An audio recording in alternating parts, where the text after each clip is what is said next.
Post graduate work permit से related बहुत सारे मैसेजेस आ रहे थे कि भाई पोस्ट ग्रेजुएट वर्क परमिट बंद होने वाला है, इस किस तरीके का है समझाओ। सो आज की वीडियो उससे रिलेटेड रहेगी, वो क्यों इस तरीके के रूल्स लाने वाले हैं या सोच रहे हैं लाना। पहली बात तो जो भी वीडियोस आप इंटरनेट पे देख रहे हो, जो भी चीज़ें वो बोल रहे हैं, कुछ भी अभी तक इम्प्लीमेंट नहीं हुआ है। वो सोच रही है, गवर्नमेंट उस तरीके से सोच रही है कि भाई हम इस तरीके से करेंगे, रिसर्च चल रहा है। सो पहली बात, कुछ भी इम्प्लीमेंटेड नहीं है, आपको उसका टेंशन लेने की ज़रूरत नहीं है। बट क्या सोच रहे हैं, किस तरीके से सोच रहे हैं, उसके बारे में आज के वीडियो के अंदर डिस्कस करेंगे, एक आपको एक आइडिया मिले। एंड मैं एक चीज़ ज़रूर कहूँगा यार, अगर आप नए स्टूडेंट हो, कनाडा आने वाले, तो आप बहुत लकी हो, मैं इतना ही कह सकता हूँ। ठीक है, वो क्यों, आज के वीडियो के एंड में आपको वो भी पता लग जाएगा। So make sure you watch the video till the end. ज़्यादा नहीं करते, वीडियो शुरू करते हैं। शुरू करने से पहले लाइक, सब्सक्राइब, शेयर ज़रूर कर देना। वीडियो शुरू करने से पहले भाई, ये वाली वीडियो अगर आप लोगों ने चेकआउट नहीं करी है मेरी, तो ज़रूर चेक कर लेना। वो मैं इसलिए कह रहा हूँ बिकॉज आज की जो वीडियो है ना, वो ये वाली वीडियो का ही एक एक्सप्लेनेशन पार्ट है। ठीक है, तो पहले ये देखो, उसके बाद आपको आइडिया लग जाएगा कि ये वाली वीडियो के अंदर मैं किस बेसिस पे क्या क्या बोलने जा रहा हूँ। ठीक है, तो नंबर 1, ये जो पोस्ट ग्रेजुएट वर्क परमिट से रिलेटेड गवर्नमेंट सोच रही है, वो क्यों सोच रही है पहले तो।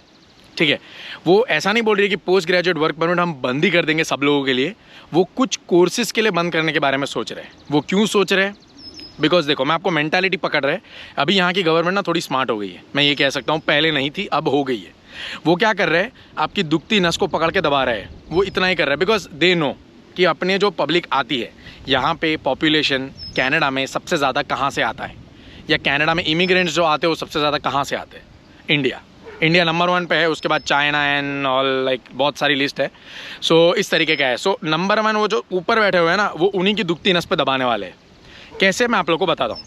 अपने इंडिया से जो लोग यहाँ पे आते हैं, 95 या 97% बच्चे यहीं पे रहने का, यहाँ पे PR की यहीं पे सेटल होने के बारे में सोचते हैं। सबसे पहले तो अपने इंडिया से पब्लिक आती कहाँ से, इंडिया बहुत बड़ा है भाई, तो इंडिया में लोग आते कहाँ से, Gujarat and Punjab, sorry Punjab and Gujarat. Punjab पहले इसलिए बोला बिकॉज सालों से पंजाब के लोग यहाँ पे आते हैं। एंड पिछले कुछ सालों से, लाइक 4-5 ईयर्स, हाँ 5 ईयर्स तो ले लो, तब से गुजरात में भी एक पागलों जैसा वेव निकला है। सुनो, पोस्ट ग्रेजुएट वर्क परमिट तो प्रॉब्लम होने ही वाला है, बट उससे बड़ा प्रॉब्लम जब यहाँ पे आओगे ना, तो सिम कार्ड का होगा। बिकॉज इंटरनेट तो यूज़ करना ही है, इंस्टाग्राम पे स्क्रॉल तो करना ही है, तो उसके लिए आपको डेटा लेना पड़ेगा यहाँ पे, उसके लिए सिम कार्ड चाहिए होगा। तो जब लेने जाओगे ना, तो कनाडा को आप कोई भी कंट्री से कंपेयर करोगे, इतने ज़्यादा प्राइसेस है भाई यहाँ पे सिम कार्ड के। एक ही ऐसी कंपनी मिली है मुझे सिम कार्ड से related, Canadian SIM powered by Rogers, जो आप लोगों को एक प्रॉपर सस्ते भाव में सिम कार्ड देगी एंड जिसका नेटवर्क आप लोग को हर जगह पे आएगा एंड डेटा की स्पीड भी अच्छी खासी देते हैं। मज़े की बात यह है, इंडिया में बैठे बैठे आप लोग इनका सिम कार्ड ले सकते हो, मतलब इंडिया में बैठे बैठे आपके पास कनाडा का नंबर आ गया होगा। नंबर 2, यहाँ पे आने से 24 to 48 आवर्स पहले आपका सिम कार्ड एक्टिवेट हो जाता है। जैसे कनाडा लैंड करते हो, जो भी कामकाज है वो सारे कामकाज आप ये सिम कार्ड के थ्रू कर सकते हो। Because Canada wide unlimited calling है, मैसेजिंग भेज सकते हो, टेक्स्ट कर सकते हो, सब कुछ ईजी हो जाएगा। बहुत एडवांटेज रहता है भाई, जब यहाँ पे आओगे इसके बारे में पता लगेगा। एंड अभी ये लोग का लिमिटेड टाइम ऑफर चल रहा है, $40 में 100 GB डेटा प्रोवाइड कर रहा है। सो मेक श्योर ये डील ग्रैब कर लेना। एंड ये तो दे ही रहे हैं, उसके साथ साथ अब ये लोगों ने फ़ोन देना भी चालू किया है। सो सैमसंग हो, आईफोन हो या गूगल पिक्सल हो, ये 3 फ़ोन आप लोग को मिल सकते हैं इनके सिम कार्ड के साथ। एंड $4 पर मंथ, इतने कम से आप शुरू करोगे। सो मेक श्योर, नीचे डिस्क्रिप्शन में लिंक है, वहाँ पे इनके पूरे प्लान्स, ऑफर, सब कुछ एक्सप्लेन्ड है।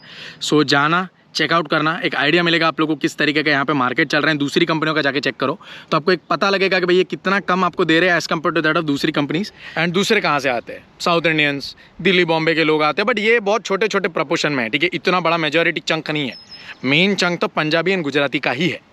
ठीक है, सो पंजाबी जो पास्ट में आते थे वो ज़्यादातर क्या करते थे, ये स्टैट्स आप देखिए, अपने आप को पूछे, अपने आप को आपके सर्कल में पूछो, अपने फ्रेंड सर्कल में जाने का ट्राई करो, आपको एक ओवरऑल आइडिया मिलेगा कि लोगों का थिंकिंग किस तरीके का रहता है। ज़्यादातर लोग ट्रक ड्राइविंग में आते थे क्योंकि ट्रक ड्राइविंग में पैसा बनता था, nothing wrong in that guys. ठीक है, मैं किसी को बोल नहीं रहा हूँ गलत है सही है, बट इस तरीके का पूरा एक वे ऑफ थिंकिंग होता था लोगों का कि भाई यहाँ आएंगे, पढ़ाई वढ़ाई हो ना हो, ट्रक शुरू कर देंगे, उसमें 6-7 हज़ार महीने का बन जाएगा। एंड 6-7 हज़ार पहले अगर महीने का बन रहा हो, लाइक 4-5 ईयर्स पहले, तो बहुत अच्छी सेविंग होती थी भाई, बिकॉज खर्चे इतने नहीं होते थे। कोरोना से पहले यहाँ पे हर चीज़ अलग थी, कोरोना के बाद यहाँ पे चीज़ें फ्लक्चुएट हो गई। अब तो ट्रकिंग में भी इधर उधर हो गया है सब। ठीक है, सो अभी तो उधर जाना भी, वो सेक्टर भी इतना अच्छा नहीं है। ठीक है, बिकॉज ट्रकिंग के ऊपर भी मैंने एक वीडियो बनाई थी सर के साथ, चेक कर लेना है, भाई के साथ हम लोगों ने वीडियो बनाई थी, एक आइडिया मिलेगा ट्रकिंग के बारे में, बहुत अच्छे से उन्होंने एक्सप्लेन किया था सब कुछ। सो उनसे बात करने के बाद मुझे आइडिया लग गया कि भाई अभी ट्रकिंग का भी हालत ख़राब ही है, अच्छा नहीं है। ठीक है, सो हो गया, पंजाबी जो आते थे वो ज़्यादातर ट्रकिंग में जाते हैं, दूसरे सब अलग अलग सेक्टर्स में डिस्ट्रीब्यूट हो जाते थे। बट अभी यहाँ की जो गवर्नमेंट है वो इस तरीके से सोच रही है कि भाई हमें लोग चाहिए किस प्रपोर्शन में। ज़्यादातर लोग इनको चाहिए ट्रेड्स वाले सेक्टर के अंदर, मेडिकल हो या डेंटल हो या इस तरीके के एरियाज़ में इनको ज़्यादा लोग चाहिए। बट अपनी जो प्रजा आ रही है वो किस जगह पे आ रही है। ये स्टैट ये कहता है IRCC का कि 2018 से लेके 2023 तक जो भी स्टूडेंट्स इंडिया से या इंटरनेशनल स्टूडेंट्स जो यहाँ पे आए हैं 2018 से 2023 तक, वो ज़्यादातर कौन से कोर्सेज़ लेके यहाँ पे आए हैं, मतलब स्टडी वीज़ा जिनका कौन से कोर्सेज़ के ऊपर अप्रूव हुआ है। तो मेजॉरिटी जो आपको ऊपर देखने मिले वो बिजनेस रिलेटेड कोर्सेज़ है, IT एंड उस तरीके का पूरा ग्राफ जो ऊपर देखने को मिल रहा है वो है। ठीक है, मैं कह सकता हूँ गाइस 70% या 60% प्रपोर्शन सारा ऊपर के 3-4 कोर्सेज़ में ही आया है। उसके बाद अगर आप नीचे जाओगे, ट्रेड्स हैं और भी बहुत सारे हैं जो नेग्लिजिबल के बराबर लोग आए हैं यहाँ पे। 35,000 40,000 कुछ नहीं होता भाई, गिनती में भी नहीं आता है। इतने बड़े कंट्री में अगर इतने लोग बाहर से आ रहे हैं एंड उसमें इतना सा छोटा चंक ये सब जगहों पे आ रहा है तो वो गिनती के बराबर भी नहीं है। ये मैं क्यों कह रहा हूँ, बिकॉज अगर आपको आइडिया ना हो गाइस तो ट्रेड्स वाले सेक्टर ये सब एरिया के अंदर बहुत सारे लोग अभी कुछ सालों के अंदर अंदर रिटायर होने वाले हैं। ठीक है, इसके ऊपर भी एक डेटा निकला था, स्क्रीन पे आप लोगों को मैं स्क्रीनशॉट्स दिखाता जाऊंगा जो भी मैं बोल रहा हूँ। ठीक है, तो कुछ भी हवा में बातें नहीं चल रही है, स्टैट्स के हिसाब से ही बातें कर रहा हूँ सो दैट आपको भी एक क्लियर कट आइडिया मिले। ठीक है, सो लोग जो अभी रिटायर होने वाले हैं फ्यूचर में, उनको रिप्लेस करने के लिए इनको नए लोग चाहिए। ठीक है, तो वो नए लोग यहाँ पे आ नहीं रहे हैं, वो उनको वो स्टैट में क्लियरली दिख रहा है।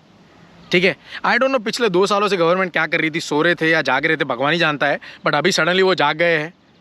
ठीक है, बिकॉज यहाँ पे बैंड बज रही है लोगों की, वो देख समझ के वो जाग गए हैं कि भाई अभी कुछ करना पड़ेगा, या क्या रीज़न है वो हमें भी नहीं पता है, बट अच्छा है जाग गए हैं। ठीक है, सो वो जागने के बाद उनको पता लगा है कि भाई यहाँ पे जो जहाँ पे हमको लोगों की ज़रूरत है वहाँ पे तो लोग आए ही नहीं है, एंड जहाँ पे हमको लोगों की ज़रूरत नहीं है वहाँ पे भरचक मात्रा में लोग आए हुए हैं एंड किसी को जॉब नहीं मिल रही है। ये अगर आप इंडिया से मुझे देख रहे हो तो भी आपको आइडिया है कि आपके जो रिश्तेदार यहाँ पे बैठे हैं वो भी ये बोल रहे हैं, जो भी दोस्त लोग यहाँ पे आए हैं वो भी यही बोल रहे हैं कि भाई यहाँ पे जॉब नहीं मिल रही है। सो गाइस, लास्ट टाइम जब पोस्ट ग्रेजुएट वर्क परमिट में चेंजेस आए थे वो थे 2008 के अंदर। ठीक है, वो आर्टिकल में वो भी लिखा हुआ था उससे रिलेटेड। सो 2008 में वो कुछ अलग रीजंस की वजह से वो लोगों ने चेंजेस किए थे। वो टाइम पे तो ऑब्वियसली भाई इतनी मात्रा में लोग नहीं आते थे अपने यहाँ पे, एंड वो चेंजेस करने के बाद पोस्ट ग्रेजुएट वर्क परमिट ऐसा ही रहा है सालों तक। बट अगर आप 2018 से 2023 तक का ग्राफ देखोगे तो इसमें इंक्रीमेंट कितना है वो आप लोग इसमें देख सकते हो। ठीक है, वर्क परमिट्स का कितना इंक्रीमेंट आया है। सो इसीलिए ये लोगों ने सोचा है कि भाई अभी अगर हम लोग ऐसे ही लोग बुलाते गए तो अलाइनमेंट नहीं बैठ रहा है, लोग जो आ रहे हैं एंड जॉब मार्केट जो है उनका बिल्कुल भी तालमेल कहीं पे बैठ नहीं रहा है। सो दैट इज़ वाई वो लोग वर्क परमिट से रिलेटेड सोच रहे हैं। इसमें बिल्कुल भी फ्रस्ट्रेशन या गवर्नमेंट को गालियाँ देने की ज़रूरत नहीं है या प्रोटेस्ट करने की ज़रूरत नहीं है बाहर जाके, बिकॉज मैं देख रहा हूँ पिछले इंटरनेट पे अगर आप देखोगे तो अपनी प्रजा प्रोटेस्ट कर रही है। वो PR से रिलेटेड प्रोटेस्ट करनी है, आई नो वो अलग प्रोटेस्ट चल रहा है उनका, बट प्रोटेस्ट करके सोल्यूशन नहीं निकलेगा यार। मेरे हिसाब से गवर्नमेंट जो सोच रही है वो एकदम सही है भाई, बिकॉज वो अल्टीमेटली अपना ही बेनिफिट है। अगर वो ऐसे रूल्स निकालेंगे तो 1-2 साल के अंदर आप लोग को चीज़ें एक लाइन में गिरती हुई दिखेगी। टाइम लगता है यार, एकदम ही कंट्री का पिछले 3 सालों से बैंड बजा था तो वो बैंड बजा था, उसको ठीक करने में भी उतने साल लग जाते हैं, 3-4 साल लगते हैं चीज़ों को कंट्रोल में लाने के लिए। ओवरनाइट चीज़ें नहीं बदल जाती है। सो थोड़ा पेशेंस रखें, आप जो कर रहे हो वो थोड़ा स्मार्टली करें। एंड मैंने इसलिए शुरू में बोला था कि जो नए लोग आते हैं उन लोगों के लिए ये बेस्ट होगा एंड बहुत लकी हो आप लोग, वो इसीलिए बिकॉज अभी ये न्यूज़ और ये सारा कुछ सुन के आप लोग अलर्ट हो जाओगे कि भाई मैं अगर GIC के लिए इतना पैसा दे रहा हूँ, अगर मैं मतलब पढ़ाई करने के लिए जा रहा हूँ एंड मेरे को वर्क परमिट नहीं मिला तो मेरा तो टाइम वेस्ट हो गया। तो लोग इंडिया में इस तरीके से सोचेंगे, अलर्टनेस के साथ यहाँ पे आएंगे एंड वो राइट डिसीजंस लेंगे। भले ही वो डर में या उनको अच्छा ना लगे, फ्रस्ट्रेशन में वो डिसीजंस लेंगे, बट वो डिसीजंस एक्चुअली में आपके लिए, गवर्नमेंट के लिए, दोनों के लिए बेस्ट होंगे। ठीक है, सो अगर अभी आप फ्यूचर में यहाँ पे आने वाले हो गाइस तो मैं एक चीज़ कह दूँ, हमारे सेक्टर के अंदर मुझे स्टैट्स नहीं पता है कि ट्रेड्स में मेरे जो मिल राइट्स हो, इलेक्ट्रिशियन हो, ये वाले सेक्टर के अंदर कितने लोग रिटायर होने वाले हैं। बट मेरी कंपनी में इस साल 3 बंदे रिटायर हो रहे हैं। मेरी कंपनी में टोटल 8 मैकेनिक है। ठीक है, प्रोडक्शन 24 आवर्स चालू रहता है, 7 दिन चालू रहता है, कंपनी बंद नहीं होती है मेरी। सो वो 7 दिन 8 मैकेनिक टोटल कंपनी में है, तो हर शिफ्ट में 2-2 मैकेनिक रहते हैं। ठीक है, तो इस तरीके का रहता है। उनमें से 3 लोग रिटायर होने वाले हैं विदिन 5 मंथ्स, तो वो दूसरे नए लोग भी हायर करने वाले हैं। ठीक है, बिकॉज रिटायर होंगे तो उनके रिप्लेसमेंट में और भी बंदे हायर करने पड़ेंगे ना, एंड ये बंदे पहले हायर करते हैं, बाद में हायर नहीं करते। क्यों हायर करते हैं? बिकॉज एक बार किसी बंदे को लेते हो तो आपको 2-3 महीने उसके ऊपर लगाने पड़ते हैं। 3-4 महीने बाद आपको पता लगता है कि वो बंदा किस तरीके का परफॉर्म कर रहा है, एंड अगर अच्छा नहीं कर रहा है तो कंपनी उसको 5 महीने बाद फायर कर देती है। तो कंपनी का भी टाइम वेस्ट होता है एंड वो बंदे का तो पता नहीं क्या टाइम वेस्ट हुआ, बट कंपनी का बहुत लॉस होता है। ठीक है, तो इसलिए वो बंदों को पहले हायर करते हैं, उनको ट्रेनिंग में रखते हैं, देखते हैं कि बंदा किस तरीके का बैठ भी रहा है हमारे साथ फिट कि नहीं।